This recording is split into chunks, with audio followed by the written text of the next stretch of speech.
तो हम बार बार कह रहे हैं कि वृंदावन धाम की महिमा ये संत महात्मा कथावाचक बाहर जाकर खूब कहते हो कहें, लेकिन धाम में निवास किस प्रकार के व्यक्ति को करना चाहिए, धाम का स्वरूप कैसा होना चाहिए, सुरा सुंदरी का तांडव नृत्य ना हो जाए विकास के नाम पर, पर्यटन के नाम पर, इस पर भी ध्यान दें।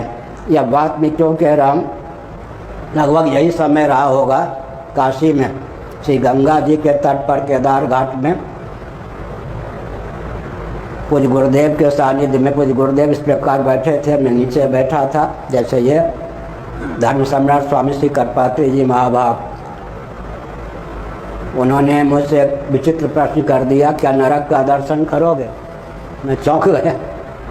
उन्होंने कहा क्या नरक का दर्शन करोगे? मैं चौंक गया। काशी में नरक का दर्शन?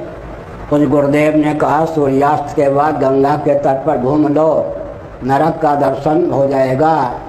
सुरा सुंदरी का तांडव नृत्य गंगा के तट पर सूर्यास्त के बाद तुमको देखने को मिलेगा। मुझे बहुत वेदना हुई, इसलिए समुद्र के तट पर मठ है, वहाँ हमने शाम को आरती का प्रकल्प रखा, 1-1 किलोमीटर पर संकीर्तन का प्रकल्प रखा कि सुरा सुंदरी का तांडव नृत्य समुद्र के तट पर ना हो। समुद्र तो आकर्षक है, पूरे भारत में पुरी का समुद्र का क्षेत्र जो तट है स्नान आदि की दृष्टि से, सरकार भी अभी बनाने वाली थी। हाँ, पुरी का जो समुद्र का तट है पूरे भारत में उतना आकर्षक कहीं नहीं।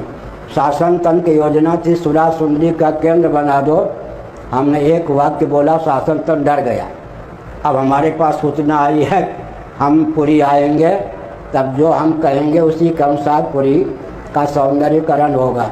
तो हमने एक संकेत किया कि तीर्थों की महिमा तो बहुत बढ़िया, लेकिन कथावाचकों से संतों से भूल ये हुई कि महिमा इतनी गा दी गई, जो चेतावनी दी गई थी कि तीर्थ में किस प्रकार के व्यक्ति रहें, कैसे रहें, उसका वर्णन नहीं किया गया।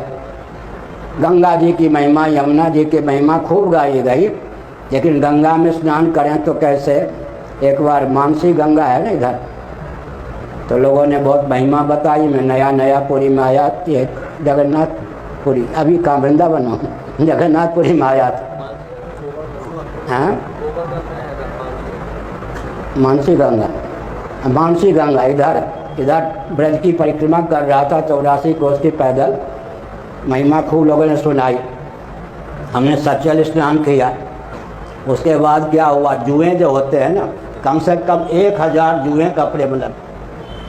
अब मेरे पास 2 ही कटवस्त्र थे, एक गीला एक और, मैं करता कि उसको फेंकने 1 घंटा कम से कम वो जुएं को हटाने में लगा। तो मैं अरे राम तीर्थ का ये महात्म, बाल को किसी ने धोया होगा साबुन आदि से, उसमें सैकड़ों क्या जुएं तैरने लग गए, तो मेरी दुर्दशा हो गई। मैं तो डर गया आचमन करने से भी। तो हमने क्या संकेत किया, यद्यप आपको लग रहा होगा कि रास का वर्णन न करके ये सब क्या कह रहे, लेकिन दोनों पक्षों को प्रस्थापित करना चाहिए।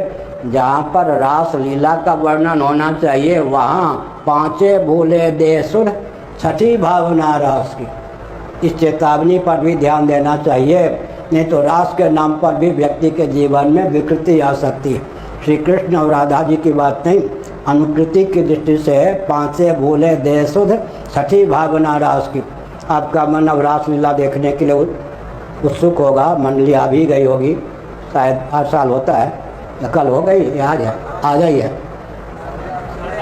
अच्छा, तो हमने संकेत किया, इतना हमने यह कहा, इसलिए कहा कि धाम को धाम के रूप में उद्भाषित करने के लिए धाम में आने वाले बाहर के व्यक्ति को भी लगे कि हम दिव्य स्थल में प्रवेश कर रहे हैं।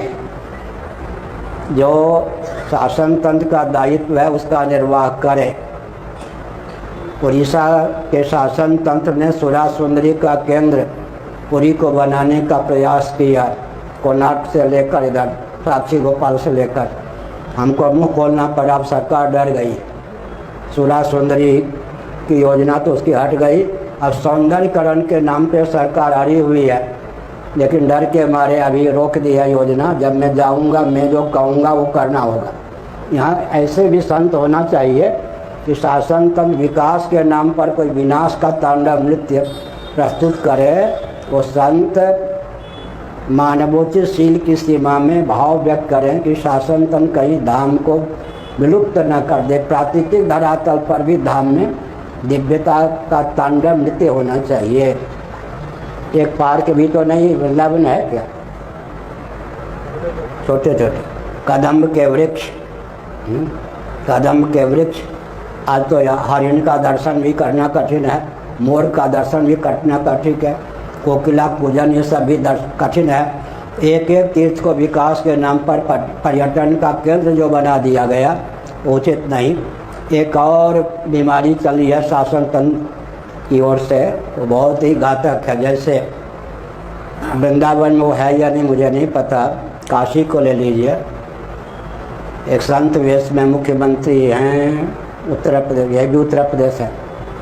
वहाँ पर विश्वनाथ जी और गंगा, विश्वनाथ जी मुख्य देव हो गए, गंगा तीर्थ।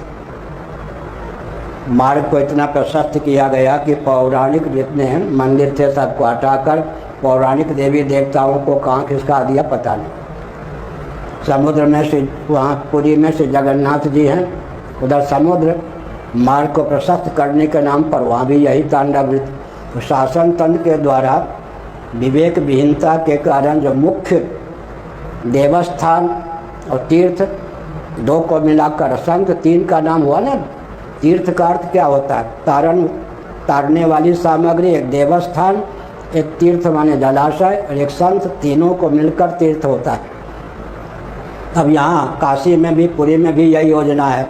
तो शासन तंत्र जब किसी तीर्थ को छूता है तो पर्यटन का केंद्र बना देने के कारण लोग उसको अर्थ की दृष्टि से बहुत उत्कर्ष का ख्यापक समझते हैं, लेकिन तीर्थ का तीर्थत्व लुप्त हो जाता है। इस प्रकार मैंने कुछ बातें कही चेतावनी की दृष्टि से, जिधर ध्यान प्रायः नहीं है।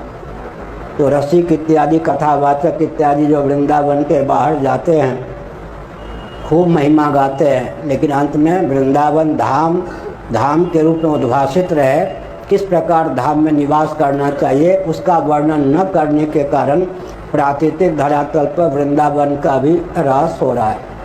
हमने एक संकेत किया कि धाम को धाम के रूप में उद्भासित करने के लिए जो चेतावनियाँ दी गई हैं उनका अनुपालन भी आवश्यक है।